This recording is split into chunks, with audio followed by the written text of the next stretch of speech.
Okay, so you're not an atheist. No. No. You I guess you agnosticism would be. You're agnostic. I think more that or would less. be. It's weird to label myself, but I suppose I so. don't I'm like- open to anything, really. I don't fucking know. Yeah. I'm open. I'm evenly open to religious beliefs as I am to atheistic beliefs. So this is what I don't like about religion itself. I do understand that there are things that we are not able to readily explain. It does seem to me, even from all my studying, like I said, of evolution and biology and living systems, that there is a consciousness behind things. And if you've ever done hallucinogens, you definitely feel that way. I haven't, kids. But I understand what you're saying. And stop calling everyone kids. I They're know. It's a PSA Kids. for the children. This is the most adult Sesame Street you've ever seen in your life. Actually, okay, there's another thing. Okay, I'm too tangential. But just because there are things we may not be ready to explain, and just because there may or may not be a consciousness behind the universe, doesn't mean that a virgin had a baby. Oh, yeah, absolutely. Doesn't mean that... I mean, if you read some of those Bible stories, you're like, okay, what point are you even fucking trying to get across? Right? I've read the whole Bible like 3 times. The whole fucking thing. It's hard cover to read. Cover to cover. Congratulations. That's tough. Well, I'll tell you what. I've read it 3 times, and I still can't remember most of it. Yeah. Because it's so nonsensical.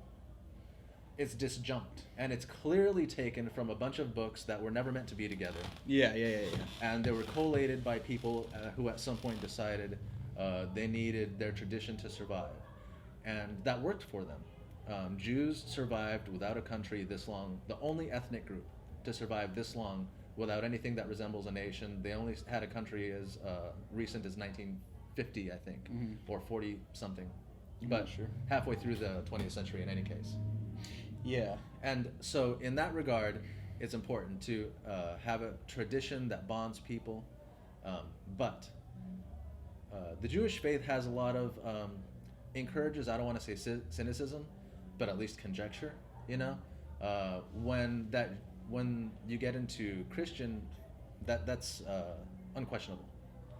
And I hate that they always vacillate between these explanations of,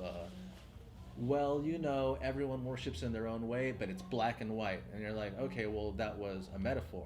So is that a black and white metaphor? Right, metaphors, how can they be black and white? Yeah.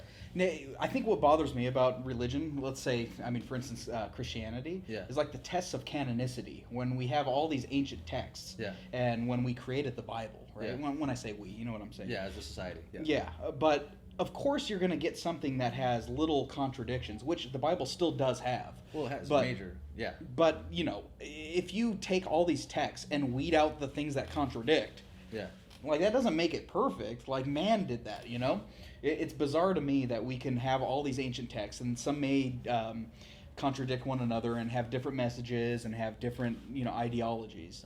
And we take the ones away that contradict, and we're like, see, here, it's perfect. Like, wait, what?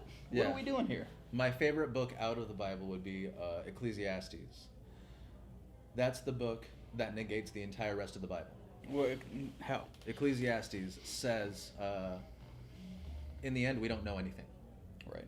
That's the book that says, eat, drink, and be merry, because you don't know what comes tomorrow, and we don't know what comes after life. If you ever whatever wanted you say, if you ever wanted to take on, an apologetic Christian or something, just go all the way through Ecclesiastes, because it negates the entire rest of the Bible. Interesting. Yeah.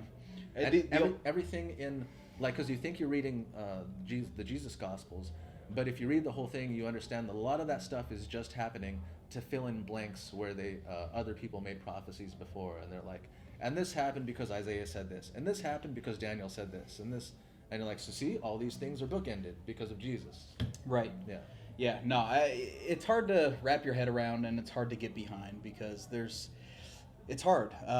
If you grew up with the faith, kind of like what we were saying with nostalgia with Star Wars. Did you grow up Catholic?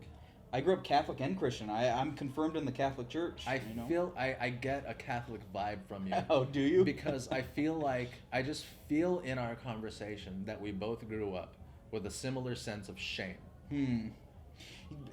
I never felt too much shame.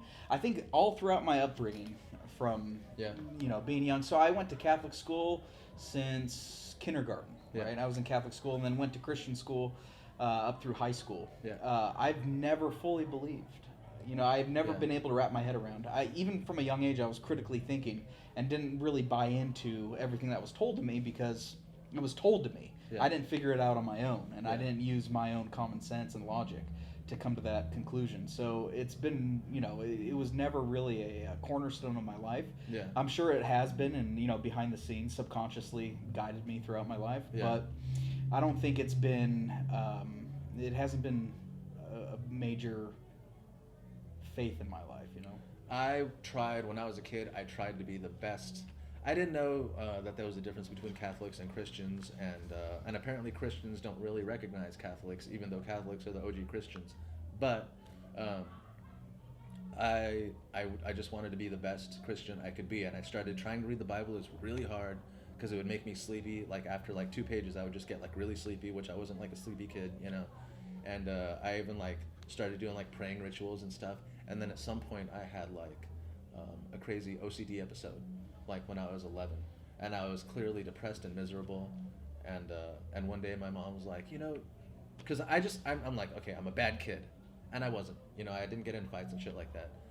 But you fall into traps, you pick on people, and because it makes you feel better, and then you realize that's bad, and you're just like, I'm a bad person. And I knew I wasn't gonna abstain from premarital sex. I was a horny kid from the get-go. People that say, when did you get your first boner? I don't remember. I was born having boners. I don't know. I literally, when I was born, out of the fucking womb, I had a boner, and I pissed in my mouth. Literally, my mom told me that story. I was on my back, and I had a boner, and I peed right in my fucking face, man.